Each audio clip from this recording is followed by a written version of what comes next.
এই কাকা না? আব্বা আসসালামু আলাইকুম।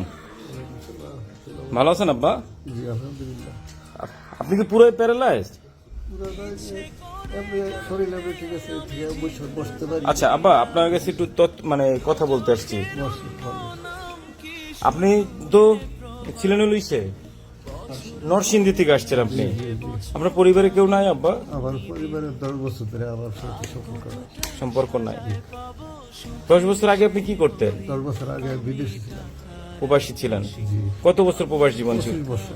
25 বছর প্রবাস জীবন। ওইখান থেকে আসার পরে আমার পরিবার আমার বলে আসছো কেন, আমি আসছি যদি ইতালিটা পছন্দ করে নাই। তারপরে অনেক প্রায় 2 বছরের মতো এরকম করে ঝগড়াঝাটি হ্যাঁ। হঠাৎ করে আবার একদিন আপনার জায়গা জমি ছিল না আব্বা? জায়গা জমি ছিল না, আমি বাড়ি করছি শহর করতে পারি, ফলাফল লেখাপড়া করেছি, করতে পারিনি। প্রবাসে যা কামাই করছেন সব তো পোলাপান মানুষ করছেন। ছেলে মেয়ে কয়জন আপনার? 3 ছেলে মেয়ে। 3 ছেলে মেয়ে। জি। সবাই শিক্ষিত?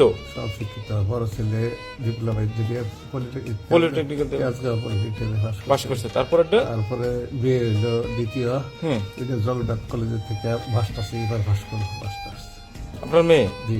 তারপরে আর ছেলে ওটা অনার্সে পড়ে।